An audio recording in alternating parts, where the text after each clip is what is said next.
What is up, Waffle Gang? I do hope you are well. My name is Mark, and today we're covering some more r/am I the butthole. If you'd like to skip the initial waffle, timestamps are in the description and along the timeline below, but if you are new here, please consider hitting that like, that subscribe, and maybe that notification bell too. Now, yesterday over on YouTube, we did have a new member, Wolfie Penguin. Thank you so much for your support. It really does mean the world, and if you'd like to join also, you can by the join button down below, and also heading on over to Patreon, link in the description. A huge thank you for taking the time out of your day to be here. It really does mean the world to me, and I hope you do know that. And with that being said, let's crack on with today's stories. Much love, guys. Now, our first story comes from a throwaway account. Am I the arsehole for lashing out at my husband for making a scene at the doctor's office? Me, female 27, and my husband, male 32, have been married for 3 years. He's an accountant and I'm a hairstylist. He always worries too much about money, making tens of plans and changing them without letting me know, setting a budget after budget after a budget. He freaks out over small debts. 2020 was a real struggle for us. He started saving money and keeping it at home and calling it for emergencies, although we already have an emergency fund. I gotta say, his behaviour would stress me out. I find myself telling him to stop worrying about money too much and put the pen and calculator down, because he'd literally calculate how much we spend a day. It's crazy. I'm currently pregnant. This was planned. My husband was happy, although he started setting budgets and making plans of how much money to save for our baby. I'm in my 13th week, and yesterday we had an appointment with the doctor to do an ultrasound scan. The scan revealed that we're actually expecting a twin. Note, this isn't my first pregnancy. I had a baby die at 7 months from my previous marriage. When the doctor told us we're expecting a twin, my husband paused. He just stared, then asked, how could it be? Then told the doctor to check again. Then again. At that point, the doctor and I were getting annoyed. I was embarrassed. He threw a fit saying he didn't make plans for a twin and he's only capable of affording one baby. I was so embarrassed when he told the doctor this. The doctor was polite. She said that the twin would mean double joy, double blessing. My husband laughed at it sarcastically and told the doctor that it was easy for her to say. Some people can't afford more than one child, and made comments about her salary and how much she's paid. I felt horrible. I kept apologizing for his behavior. We got home. He argued the doctor didn't seem professional and demanded we see another doctor, and that's when I lost it. I lashed out at him and told him making a scene at the doctor's office and embarrassing me like that was not okay. He defended himself, saying he was just expressing his frustration, that he didn't make plans for a twin and can only afford to provide for one baby. I called him ridiculous for how he said it, and he got mad at me and told me I shouldn't try to police his emotions and control his reactions, then left the house. He sent me a text later telling me that I hurt his feelings and that his opinion matters too. He's expecting me to apologise, but I don't want to after causing more stress than what I'm already dealing with. Now it's silence. Was I the arsehole? Should I have let him speak like that? He made it seem like he was disappointed. In some way, ruined my joy, to be honest. As someone who already experienced the loss of a baby, this hurt me a lot. Note, I suggested therapy and he got offended, asking how I could think he needs therapy for trying to think about our future. But our first comment, and I bet you someone's going to say therapy below as well. Buffy the Kitten says, not the arsehole, but he needs help. The level of anxiety over budgeting is not normal. He should get counselling and find out what his real issue is. Kush Hayden says, not the arsehole, guy needs a reality check. What's he going to love one of them less because in his eyes they were a financial burden instead of a miracle? Honestly, good for you for being able to have 2 babies after losing one previously. I hope nothing but happiness for you. And OP replies, oh my god, I didn't even think of it this way. I have no idea how to deal with this behaviour, honestly. He's making me feel so much stress when it's supposed to be a joyful time. He made it about money and what he can and cannot afford. It's awful. And Sheath 2 says, not the arsehole. 1, your husband needs therapy if he's that obsessive about money. 2, being this obsessive about money is controlling behaviour, bordering on abuse. I say bordering on because I don't know enough about the rest of your situation, but I ask you to take a hard look at his behaviour. My sister has been trying to leave her ex for months and can't because he controls the money so tightly that she can't afford to get her own place without help. He charged her rent, Fair. And then tried to increase it because she used all the upstairs rooms. The 2 extra rooms he was referring to were his kids' bedrooms. He actually tried to change her rent for his kids. He's been equally controlling in other areas, demanding to know where she is at all times, demanding to know who she talks to, constantly accusing her of cheating, etc. Now, I'm going to turn this one straight to you guys. Have you guys ever had any sort of budgeting issues in your relationship, and how did you work through them? Let us know in the comments below. And our next story comes from Sweet Yesterday. Am I the arsehole for telling my roommate's boyfriend that mental health issues are not a substitute for a personality? Hi, throwaway and on mobile. I, 27 female, have always hated making eye contact with anyone. I remember being really little and getting scolded about it by my mum and grandma. Every time I force myself to make eye contact with someone, I feel sick and sometimes start sweating. I know this can come across as unfriendly, so I've always tried to compensate by smiling and being very engaged in conversations. If people bring it up, I just say it makes me uncomfortable and try to move on before they try to armchair psychologize me. My roommate and I have been friends for years, and she always said it didn't bother her, that it was just a harmless quirk. Then she started seeing her current boyfriend. He is mildly autistic and was offended in the beginning that I don't make eye contact, initially accusing me of mocking his autism. I've tried explaining myself multiple times, but I guess it's not you, it's me line never really works. For a few months, he's been suggesting that I go see a therapist to get some sort of formal diagnosis, and I always refuse. He's one of those people who likes to identify himself by his conditions, like, hi, I'm X, and I'm mildly autistic and have severe anxiety and depression, etc.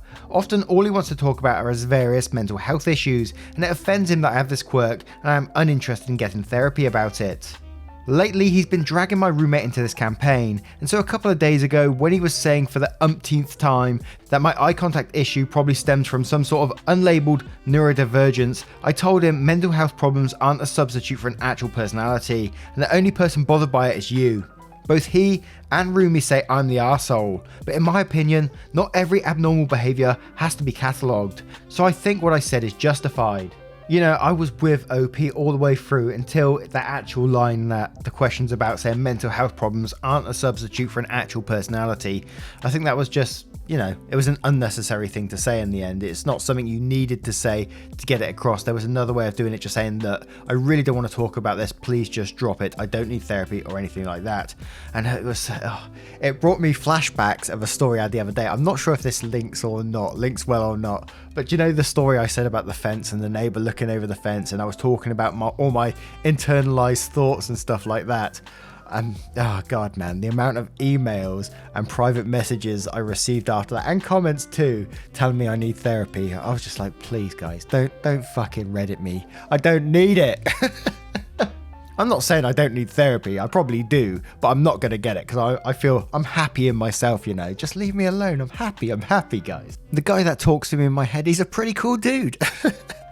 But Throwaway says not the arsehole. He isn't A to you and tried to get your roomie on his train. He is doing this for a while now, and after some time, there is frustration bottled up too much and you explode. It is human and also a clear signal that says, stop you BS. Could be nicer, the situation was inevitable. And Abbas says, not the arsehole. I kind of understand why people are saying everyone sucks here, but at the end of the day, he's autistic, he isn't slow or handicapped, and while his condition will certainly affect his way of speaking to people, you made it clear it was something you weren't interested in, and frankly, if saying it nicely wasn't working, sometimes something with a more sting will do the job. Unfortunate, but that's life. If you aren't willing to respect people's wishes, expect negative consequences. And Bertie Frog says, not the arsehole. I think anyone would be annoyed after months of him not taking no for an answer. Good luck to you. And Miss Done with This Shit says, not the arsehole. It's not his home if he doesn't like you. He cannot visit. Not everyone wants or needs to be diagnosed to live a happy life. Too true.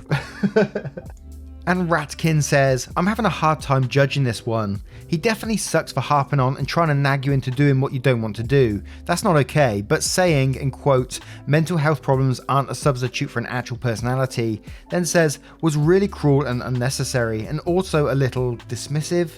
Like, disability is not an aesthetic, it's part of who we are and impacts how we live every day.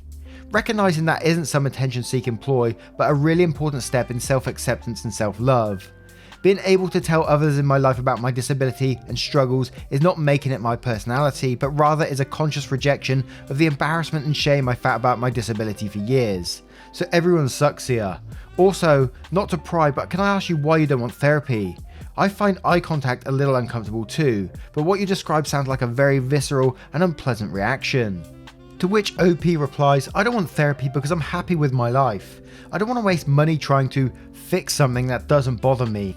Now, I turn this one to you guys. What do you guys think of this situation? And who do you think is the arsehole in it? Do you think, the roommate's boyfriend is the arsehole? Or do you think OP is for what they said? And everyone sucks here? Let us know in the comments below. And our next story comes from a throwaway account. Am I the arsehole for telling my fiance that he isn't my son's real dad and to stop acting like it?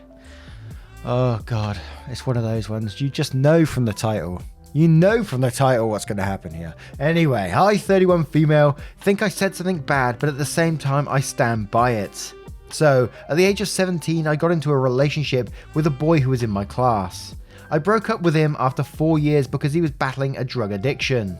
We had a son together 3 years into dating. Unfortunately, my ex's addiction took him when he was 24 years old. It was the worst thing I've ever experienced and I was completely heartbroken. I was so in love with him and he tried to be the best father he could be, even through his troubles. I didn't think about getting into another relationship until I met my now fiance, 32 male. He's the best thing that happened to me after losing my ex and the father of my son. My fiance has an amazing relationship with my child, but now it's bringing up bad feelings. My partner has started referencing my child as his son, like he tells people that he has a son and everything. I can't help but think that by letting him do it, I'm disrespecting my son's biological dad. I don't want my son to forget who his actual father is, and I definitely don't want any other man trying to replace him. I brought this up to my fiance. He was offended because he has been in my son's life for 5 years and treats him like his own. He thinks I should be happy that my son has a father figure in his life. I then told him that he is not his father and to stop acting like he is. Now he is giving me the cold shoulder. I told my mum because I wanted her opinion and she thinks I'm being cruel, and she even said that my fiance is more of a dad to my son than his actual dad because his dad chose drugs over him, which I think is completely disrespectful to say about my dead ex-boyfriend. I feel like a shitty person, but surely I'm entitled to my feelings. Am I the arsehole? Now, I will start off by saying absolutely you're going to be the arsehole in this situation.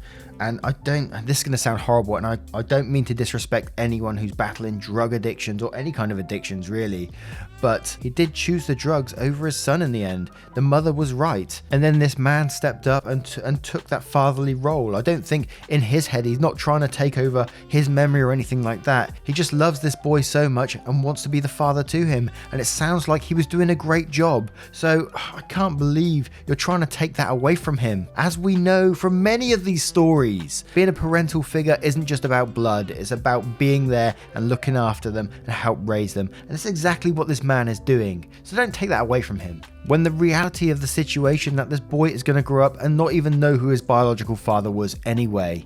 And I know that sounds horrible, but it's most likely going to happen. But Rusty Shackelford 1301 says, wow, you're the arsehole. Your fiance is going above and beyond and being a father to your child. You should probably talk to someone about your grief. It's a fact that your son's father chose drugs over getting help so he could be a better father. You're blessed to have a man care about your son and choose him the way he does. You're just being cruel, OP. It doesn't honestly sound like you're really ready for a relationship. And Princess Penelope's mum says, you're the arsehole. You should be happy that you found a man who loves your son like his own. He's been in his life for 5 years. He's raising your son. You are clearly not over your ex, and I think it would benefit everyone to get some family counselling. And Webby Vanderquack says, you're the arsehole. Your son's biological dad is gone, and your fiance, who has an amazing relationship with your child, has been doing the job for 5 years. Please don't deprive your son of a living, loving father just because you don't want him to forget who his actual father is. I'm sorry, but your son barely remembers his biological father. And Nebi Polaris says, you're the arsehole. You had a baby with someone who has issues with drugs. If your ex wanted to be an actual good father, he would have cleaned himself up. Sounds like your fiance is more of a dad than the bio dad. You were getting married to someone else and your kid is a package deal. Why wouldn't you want your partner to be a parental figure for your kid? He can still be a dad without disrespecting your dead ex. Jesus, let him have a father figure because your ex is dead. Now, what do you guys make of this situation and how would you deal with it? What if you was the partner of this person? How would you feel? Let us know in the comments below. And our next story comes from another throwaway account. Am I the arsehole for my reaction when my wife wanted to sell my dad's truck? My 34 male dad passed away from lung cancer after struggling for long. It was an incredibly horrible time. My dad was the only parent I had. I never see my mum, never met her. My dad was my rock, my support. He was such a strong, confident man that was able to take care of us 4 siblings without hesitation. His death was devastating and I'm still processing what happened. He passed away 2 weeks ago. My dad had a Chevrolet pickup truck that was with him all his life. I had a lot of memories with my dad's truck. Everything about it reminds me of dad. The seats, the smells, the George Strait cassettes. Whenever I see or sit in it, I'm brought back to those days. My siblings allowed me to take it. Although it's not running, I wanted to bring it home and start working on it and fix every issue just so I keep my dad's memory alive. I know he'd always want me to see it and hear it running. I brought it home. My neighbours liked it and asked if it was for sale. I explained what I wanted to do with it and they wished me luck. My wife's reaction was that I shouldn't spend my inheritance money on fixing it because she thought there was no hope. I told her it's not about the money. This is a goal I've set in front of my eyes and I'm willing to do all I can. Plus I got my brother helping me, so it's okay. My wife complained about the truck taking up so much space, time and effort. She tried to convince me to sell it but I declined. She said I was wasting my time but that didn't bother me, so I don't understand what her problem is. Last week she took pictures of it. I thought nothing of it when she said she wanted to post it on Facebook that displays old trucks and such. But yesterday I got home and my wife has sat with me telling me that someone contacted her a few days ago about the truck and said he liked it and offered X money, which she thought was a great deal given the fact that the truck isn't worth that much. She said the buyer came and looked at it and paid some money up front and said that he'd be willing to come the next day to get paperwork done and pay the rest of the money. She said this was a great deal and that I'd be crazy to miss and that all I have to do is accept. I lost it, I yelled at her, told her she had no right and this truck is my entire fucking childhood. I demanded that she contacts the buyer, returns the money and forgets this whole thing. She said she won't talk till I calm down. She didn't call the buyer nor listen to me. She said I shouldn't waste money on it and instead make money out of it, especially now. We're still arguing about it until now and she's acting like I was being harsh on her. Now this is absolutely not the arsehole situation. The only way I could see anything sneaking in was the whole joint finances and if you're spending shit tons of money on the truck, although it is your inheritance too, so there is that argument. But yeah, hell no, not the arsehole in this situation because this is something that means so much to you. And I can remember a car that my dad had when I was younger. It was an old Granada, I think it was called. And I still can remember everything about that car. It was a blue one. And in the gear stick, it had like an old 50p piece. And I always remember trying to dig that thing out of there. I could never get it out though. So I absolutely get the memories attached to cars and things like that. And I still wish I had that car. It's probably gone to some scrapyard now. Rip car. But anyway, DSZ says, what the actual truck? Is she trucking kidding? I'm sorry, but truck that noise. She can truck off with this legitimate nonsense. God, not the arsehole. And that also stands for no truck available. I'm appalled on your behalf. God damn it. Throwaway says, not the arsehole. She stole your property and beyond that, she is incredibly insensitive about your dad's death. 2 weeks after. No, you need to grieve. Advate says, not the arsehole, not the arsehole, not the arsehole. You better get your truck back. The audacity of her. Okay, I calmed down a bit. Not the arsehole, your truck, your choice. Also, it's been 2 weeks. She is not very clearly a good person. Her traits are coming out now. Money, money, money. Are you economically comfortable? Because it is possible she is a gold digger. Also, if you have access to the Facebook post, you need to talk to the buyer. This was your father's. He died a couple of weeks ago and your wife didn't ask for your consent. He should be understanding. Give him the money back, then divorce that witch and work on the truck. I wish you well, good man. And the aardvark of law says, not the arsehole. I too have possession of my dad's truck. My entire childhood is encapsulated in that old beast. If someone tried to sell it out from under me, I would happily spend some quality time behind bars for illustrating just why nobody touches that truck. My spouse is 100% on board with my stance. However, as well as he knows the value of the truck actually has to me, even if the KBB is under £1,000. Go get your brother, OP. Hire a tow truck and move the old beast to a trusted sibling's house. Do it ASAP before the wife makes it disappear and you have to get the cops involved to get it back. Although you should really have seen this coming. Your wife could not have been more clear about her intentions. Maybe consider what damage this has done to your marriage, and if counselling, therapy or divorce might be your future. There is a huge communication issues and respect issues between you two. And Noz says, "Dear Lord, not the arsehole. If it's titled in your name, then you have nothing to worry about. She can't legally sell it without you signing the title over. I'm gobsmacked by her approach and doing this behind your back. Is she out anything by you doing this aside from a little space? It's your inheritance and you get to decide how you spend it. As long as you aren't at risk of losing your home or working vehicles, can pay your bills and can feed your family, then she has no right to dictate what you do with your time and property. Is there no justifiable reason to sell the truck, then this is a form of abuse." Now I turn this one to you guys. What would you do in this situation? You know, your partner sold a prized possession of yours. How would you deal with it? Let me know in the comments below. Now once again guys, thank you for being here today. I hope you did enjoy today's stories, and if you did, you know what to do. Hit that like, that subscribe, and maybe that notification bell too. And if you do watch the podcast, could you just let me know if it's working again? I sorted it out yesterday, there was something going on with it, so episodes should be updating from now on, but please do keep me updated with that because it's really important. And just a huge thank you for being here. Amazing as always. Much love to you, and I will see you in the next one. If you enjoyed the content, of course. If you didn't, then I probably won't.